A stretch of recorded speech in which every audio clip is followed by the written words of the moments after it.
এই যে দেখেন ম্যানহোলের সাইডে দিয়া ভাঙ্গা, মানে পানি জমা রয়েছে।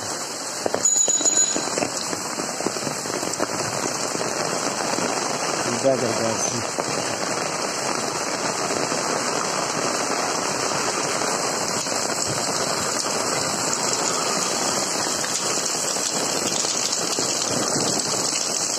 প্রত্যেকটা ম্যানহোলের গোড়া গোড়ায় পানি জমা রয়েছে।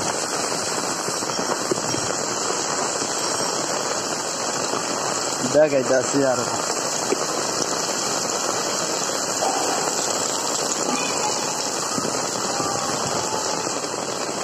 এই ম্যানহোলটা ভালো, এইখানে নাই। ভিডিও কাটবেন না, ভিডিওটা সম্পূর্ণ দেখবেন।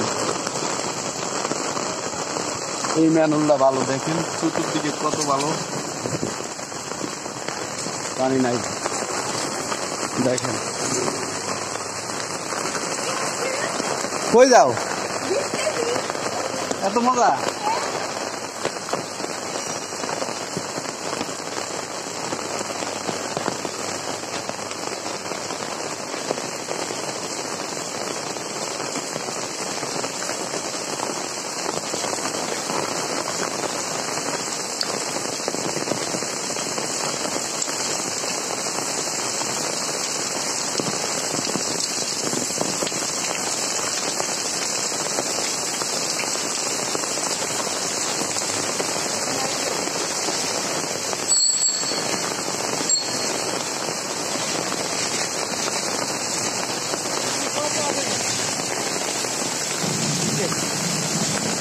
এই ম্যানহোলটা ওই সাইড দিয়ে ভাঙ্গা, দেখাইতে আসছি।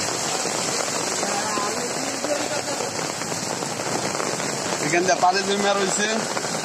এই ম্যানহোলটা এদিক দিয়ে একবার পুষ্কুনির মতন ভাঙ্গা।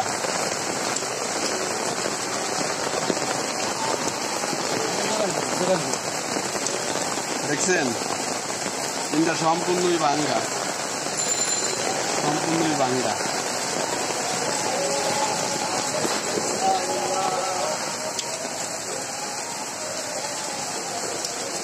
এখান দিয়ে যে কোনো মুহূর্তে অ্যাক্সিডেন্ট হতে পারে।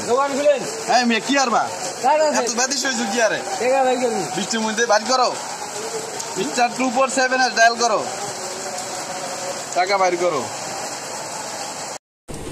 ভাই এই যে ভিডিওটি দেখছেন, অনেক জায়গায় ম্যানহোলের পাশে দিয়ে ভাঙ্গা। এটা প্রবলেমটা হইলো কি, রাস্তাটা যখন ঢালাই হয় তখন কোনো এক জায়গা দিয়ে যদি হালকা একটু ডাউন থাকে, তাহলে যতবার গাড়ি যাবে ততবারই মনে হয় কি হাতুড় দিয়ে একটা বাড়ি পড়বে, যত গাড়ি যাবে। তো হালকা যদি একটু ড্যামেজ ডাউন থাকে, লেভেলের চেয়ে নিচে, যেখান থেকে ওখান থেকেই ভাঙ্গা শুরু হবে। আর যে ম্যানহোলের গোড়া গোড়া দিয়ে যে ভাঙ্গা, এটা কোনো অবজেকশন নয়। যখন ডালাই হবে তার আগে যে মাটি ফালায়, ম্যানহোলের চারিদিক দিকে